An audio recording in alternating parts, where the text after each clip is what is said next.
Good morning friends. और आज आपके सामने आशुतोष सर एक बार फिर से नए चैप्टर को लेकर कार्बन कंपाउंड्स। अभी रिसेंटली आप लोगों का साइंस का पेपर हुआ है और उस साइंस के पेपर में आप लोगों ने इस चीज़ को देखा होगा कि ज़्यादातर क्वेश्चंस जो केमिस्ट्री के थे वो बहुत टफ नहीं थे। क्वेश्चन वाज रिपीटेड, वही MnO2 + 4HCl gives MnCl2 + Cl2 + 2H2O।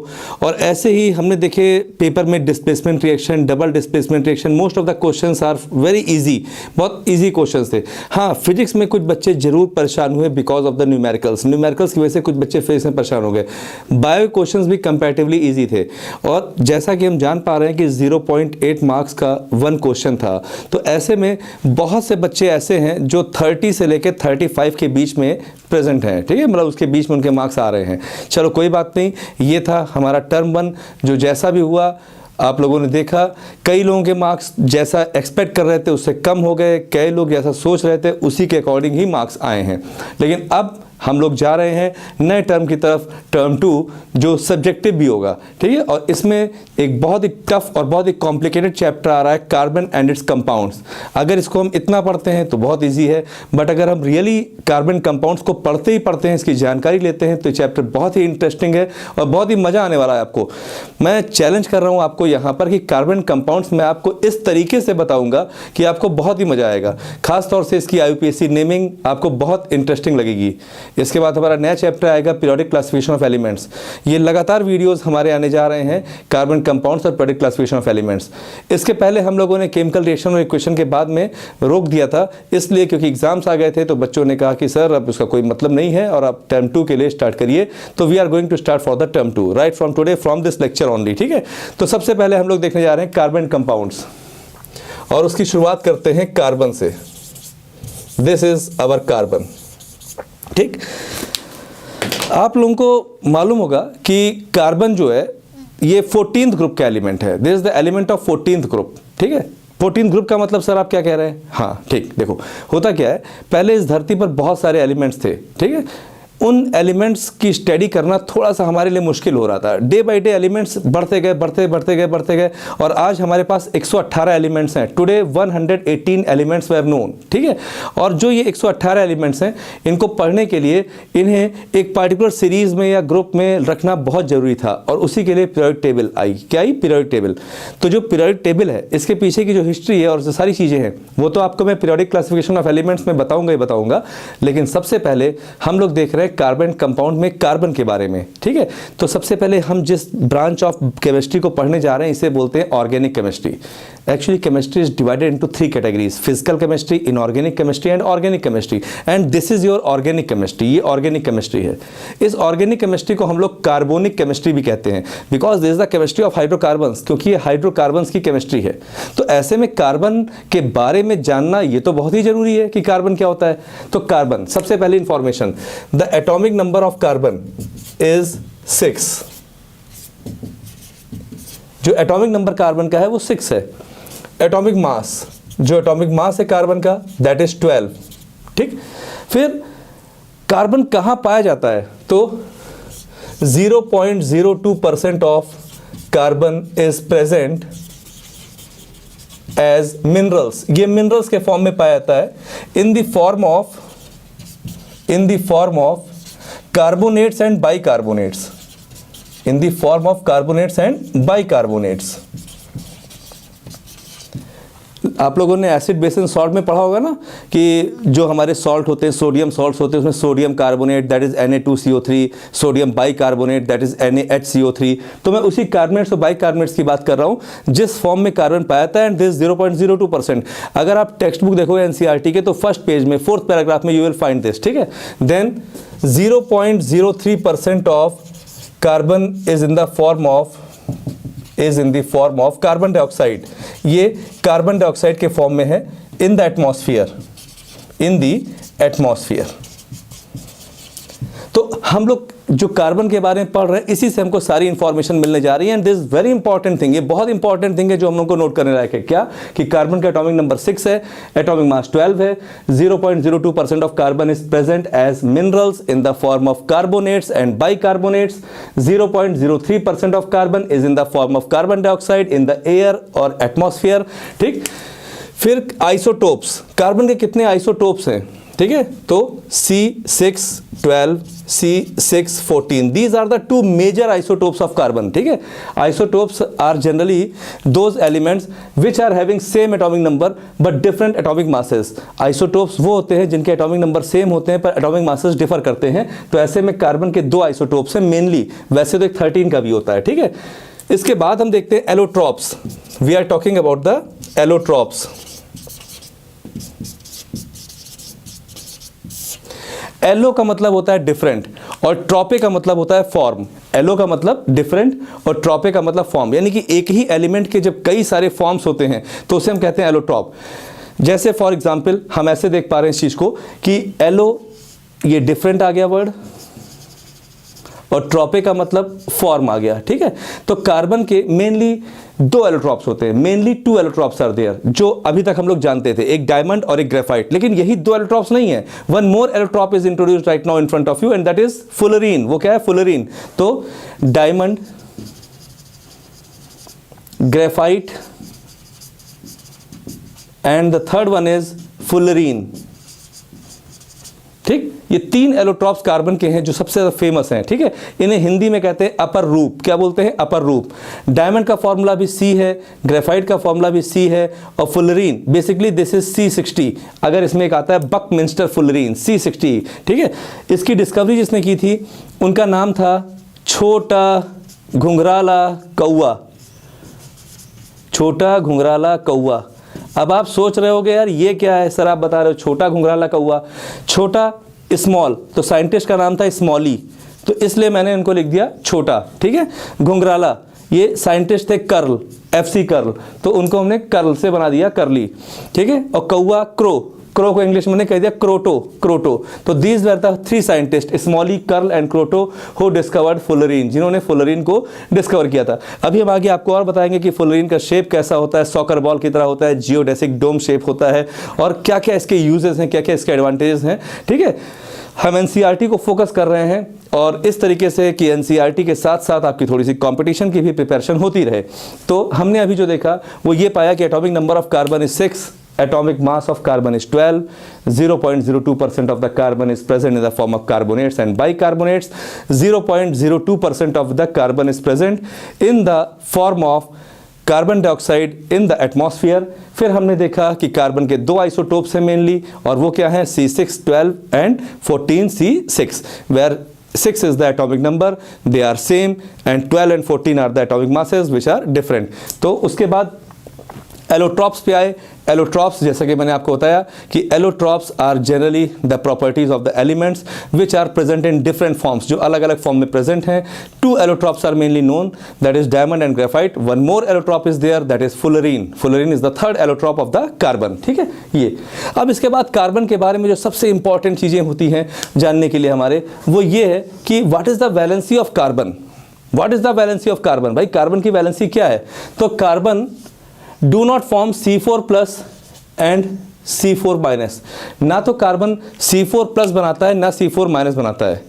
लेकिन आप सोच रहे होगे कि कार्बन जो है इसका एटॉमिक नंबर तो 6 है, तो ऐसे में आउटर मोस्ट में 4 इलेक्ट्रॉन्स हैं, और ऐसा कि सर हम लोगों को जो इन्फॉर्मेशन है उसके हिसाब से अगर कोई भी एलिमेंट अपने आउटर मोस्ट ऑर्बिट में 1, 2 या 3 इलेक्ट्रॉन्स रखता है तो they are generally regarded as metals, because metals are unipositive, dipositive और tripositive in nature, because they lose 1, 2 और 3 electrons, while non-metals are generally those substances which are having 5, 6 or 7 electrons and they take 1, 2 or 3 electrons to form the octet। octet बनाने के लिए जो वो 1, 2 या 3 electron लेते हैं। In this way they are either uninegative, binegative or trinegative। Now what about those elements which are having 4 electrons in their outermost orbit or they are having 8 electrons in their outermost orbit? Yes, good question। तो जिनके आखिरी में 8 electrons होते हैं उन्हें हम noble gas कहते हैं, और ये 18th ग्रुप होता है। हीलियम, नियॉन, आर्गन, क्रिप्टन, ज़ीरॉन, radon, this is the last group of the periodic table, ठीक है। और इसे नोबल गैस कहते हैं, इसे इनर्ट गैस भी कहते हैं, ठीक है। और इनके आउटर मोस्ट ऑर्बिट में 8 इलेक्ट्रॉन्स होते हैं। Helium is the exception. Helium क्या है? एक्सेप्शन है। क्लियर? ये बात समझ में आ रही है? ठीक। अब हम बात करते हैं कार्बन। ये जिस ग्रुप से बिलोंग करता है, इनके आउटर मोस्ट में तो 4 इलेक्ट्रॉन्स हैं, तो इनको हम क्या रिगार्ड करेंगे, वेदर दे आर मेटल्स और नॉन मेटल? तो carbon is a non metal. पहले तो कार्बन नॉन मेटल है। Generally they share their electron, ये अपने इलेक्ट्रॉन को शेयर करते हैं, क्योंकि जो कंपाउंड बनता है उस कंपाउंड में कुछ आयोनिक कंपाउंड होते हैं, कुछ कोवेलेंट कंपाउंड होते हैं। तो जो आयोनिक कंपाउंड होता है उसमें जो मेटल्स होता है they generally lose their electrons and non metal accept the electron. और जब मेटल इलेक्ट्रॉन लूज करता है और नॉन मेटल इलेक्ट्रॉन एक्सेप्ट करता है, तो ऐसे में जो ट्रांसफर हुआ वो किसका हुआ? वैलेंस इलेक्ट्रॉन का हुआ ना। तो since transfer of valence electron is there from the metal to non metal, तो that's why it is known as electrovalent bond. और मेटल जब इलेक्ट्रॉन लूज कर देता है तो इट बिकम कैटायन, और नॉन मेटल जब इलेक्ट्रॉन एक्सेप्ट कर लेता है तो it become anion. Now since the bonding is between the cation and anion, so it is also known as ionic bond. ठीक, यानी कि कैटायन और एनायन के बीच में बॉन्डिंग हो रही है, इसलिए इसको हम लोग आयनिक बॉन्ड भी कहते हैं, और इसे इलेक्ट्रोवैलेंट बॉन्ड भी कहते हैं, क्योंकि इसमें जो मेटल्स है वो इलेक्ट्रॉन जो लूज कर रहा है वो वैलेंस शेल का इलेक्ट्रॉन था, और ये इलेक्ट्रॉन जो नॉन मेटल के वैलेंस शेल में आ रहा है, तो इसकी वजह से इसको इलेक्ट्रोवैलेंट बॉन्ड भी कहते हैं। Right about the covalent bond. Covalent bond में क्या होता है?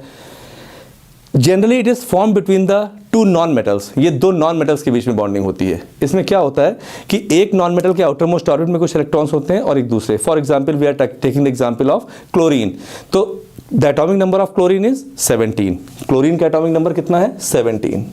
ठीक है, इसका कॉन्फ़िगरेशन कर रहे हैं तो 287 ये आ रहा है। ठीक, now when two chlorine will meet together, जब दो क्लोरीन आपस में पास में आएंगे, ठीक है, तो इनके आउटर मोस्ट में भी 7 इलेक्ट्रॉन्स हैं और इनके पास भी 7 इलेक्ट्रॉन्स हैं। ठीक, now 1 electron of both the chlorine are being shared, एक इलेक्ट्रॉन दोनों ही क्लोरीन के शेयर हो जाएंगे। ठीक है, और ऐसी कंडीशन में इनके बीच में सिंगल बॉन्ड का फॉर्मेशन होगा, और इसे हम लोग कह सकते हैं कि Cl2 इज बीइंग फॉर्म्ड, कि Cl2 का फॉर्मेशन हो गया है। अगर इसी की जगह पर हमने ऑक्सीजन ले लिया, क्या ले लिया? ऑक्सीजन, और दो ऑक्सीजन के बीच में बॉन्डिंग हो रही है, तो we know that the atomic number of oxygen is 8, और ऐसी कंडीशन में जो आउटर मोस्ट ऑर्बिट में इलेक्ट्रॉन्स आएंगे that will be 6। So 2 electrons will be shared, तो 2 इलेक्ट्रॉन की शेयरिंग होगी। कितनी होगी? 2 इलेक्ट्रॉन की शेयरिंग होगी, इसलिए क्योंकि इन्हें अपना ऑक्टेट कंप्लीट करना है। कोई भी एटम अगर इलेक्ट्रॉन लूज करता है तो क्यों करता है? Just to achieve octet. कोई एटम अगर इलेक्ट्रॉन गेन करता है तो क्यों गेन करता है? Just to achieve octet. यानी कुल मिला के हमें अपने आउटर मोस्ट ऑर्बिट में 8 इलेक्ट्रॉन लाने हैं, वो चाहे लूज करके लेके आए या गेन करके लेके आए या शेयर करके लेके आए। लूज या गेन करके लेके आते हैं तो वो आयोनिक बॉन्डिंग की बात होती है, और जब शेयरिंग की बात होती है तो वो कोवैलेंट बॉन्ड की बात होती है, mutual sharing of valence electron. ठीक, तो ऐसी कंडीशन में 2 इलेक्ट्रॉन्स विल बी शेयर्ड, ऐसे में 4 इलेक्ट्रॉन शेयर हो गए। तो अब ऐसी कंडीशन में यहाँ पे डबल बॉन्ड बन जाता है। क्या होता है? Double bond. Still the compound is known as O2 या molecule is known as O2। तो इस तरह से single covalent bond, double covalent bond, triple covalent bond का फॉर्मेशन होता है। Likewise carbon also shares, carbon भी अपने इलेक्ट्रॉन्स को शेयर करता है। बात आती है why it is difficult for the carbon. Carbon के लिए क्यों डिफिकल्ट है कि वो 4 इलेक्ट्रॉन लूज करे या वो 4 इलेक्ट्रॉन गेन करे? आखिर ये प्रॉब्लम आ क्यों रही है? सीधी सी बात है, इसके लिए कुछ कॉन्सेप्ट हमको समझने पड़ेंगे। उन कॉन्सेप्ट में सबसे पहले हमारे पास आता है, ये देखते हैं हम लोग।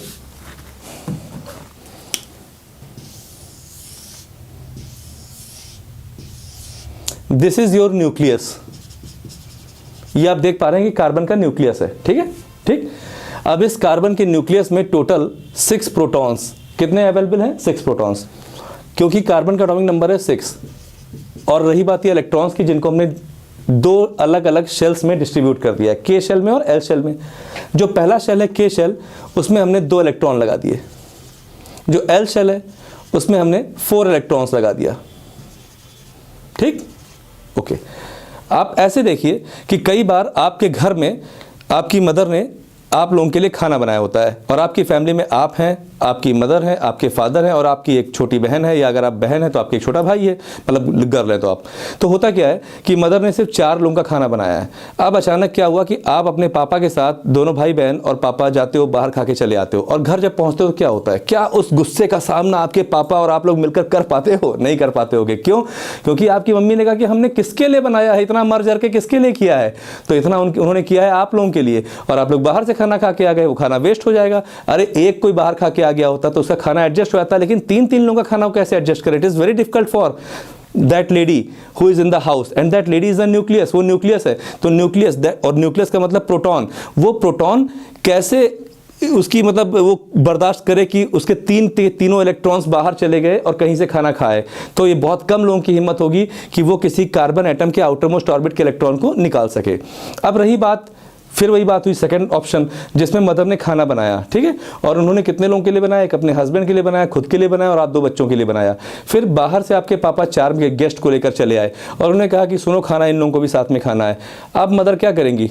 हस्बैंड को अकेले बुलाएंगी, जरा इधर आइए सुनिए, और फिर कहेंगी आपकी हिम्मत कैसे हुई? आपने हमसे पूछ के बुलाए थे इन 4 लोगों को, खाना रखा हुआ है, कहाँ से मैं एडजस्ट करूंगी?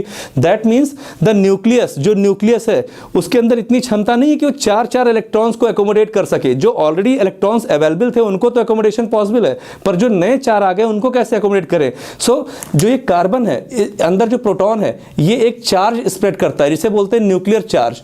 सो the charge of the nucleus is not sufficient to hold the 8 electrons. ये न्यूक्लियर चार्ज जो है वो 8 इलेक्ट्रॉन्स को एडजस्ट नहीं कर पाता, होल्ड नहीं कर पाता है, इसलिए ये क्या करता है? ये C4- नहीं बनाता है। और किसी भी एलिमेंट के पास इतनी क्षमता नहीं होती कि कार्बन के चारों इलेक्ट्रॉन्स को बाहर निकाल ले, क्योंकि उसके लिए बहुत ज़्यादा आयोनाइजेशन एनर्जी चाहिए होती है, इसलिए कार्बन C4+ भी नहीं बनाता है। तो C4+ या C4- बनाने के लिए बहुत ही ज़्यादा एनर्जी की आवश्यकता होती है, जो जनरली दूसरे एलिमेंट्स के पास अवेलेबल नहीं होती। कार्बन से 4 इलेक्ट्रॉन खींच लें या कार्बन को 4 इलेक्ट्रॉन प्रोवाइड कर दें। That's why carbon do not form C4- और C4+। तो in short what the answer you will write? तो आप लोग लिखोगे कि जो कार्बन होता है उसके न्यूक्लियस में 6 प्रोटॉन्स होते हैं, and 6 protons are unable to hold the 10 electrons. वो 10 इलेक्ट्रॉन्स को होल्ड नहीं कर सकते हैं। और दूसरा आंसर लिखोगे कि C do not form C4+ because the carbon is not able to lose all the 4 electrons because that much ionisation energy is not there. ठीक है, ये बात समझ में आ गई है? तो this is the property of carbon. तो कार्बन की प्रॉपर्टीज और बाकी जितने भी हम लोग कंपाउंड्स देखते हैं कार्बन के, like acetic acid CH3COH, chloroform CHCl3, फिर उसके बाद carbon tetrachloride, acetone, enormous compounds, बहुत सारे ऑर्गेनिक कंपाउंड्स हैं जो कार्बन की वजह से यार एग्जिस्ट कर रहे हैं। इवन हम लोगों की बॉडी भी जो है वो 4P से बनी हुई है, carbon, hydrogen, oxygen, nitrogen, phosphorus. इन्हीं से बनता है कार्बोहाइड्रेट्स, इन्हीं से बनता है फैट्स, इन्हीं से बनता है प्रोटीन्स, इन्हीं से बनता है विटामिन, इन्हीं से बनता है न्यूक्लिक एसिड। तो without carbon the life is not going to exist. Carbon के बिना लाइफ एग्जिस्ट नहीं कर सकती है। तो आज के टॉपिक में हम लोगों ने कार्बन के बारे में देखा कि कार्बन की क्या क्या इंपॉर्टेंस है, कार्बन का एटॉमिक नंबर क्या है, कार्बन का एटॉमिक मास क्या है, कार्बन का इलेक्ट्रॉनिक कॉन्फ़िगरेशन कैसे करेंगे, कार्बन का कार्ब कैसे पाया जाता है, इसके आइसोटोप्स कौन से हैं, इनका एलोट्रॉप्स क्या है, और कार्बन C4+ या C4- क्यों बनाता है। जो हमारा सेकंड लेक्चर होगा उसमें हम शुरुआत करेंगे कि हाइड्रोकार्बन्स क्या होते हैं, उनके टाइप्स कौन कौन से होते हैं, अल्केन्स, अल्कीन्स और अल्काइंस के बारे में आपको हम कंप्लीट इन्फॉर्मेशन देंगे। ठीक है, तो बने रहिएगा हमारे साथ। तब तक के लिए शुक्रिया।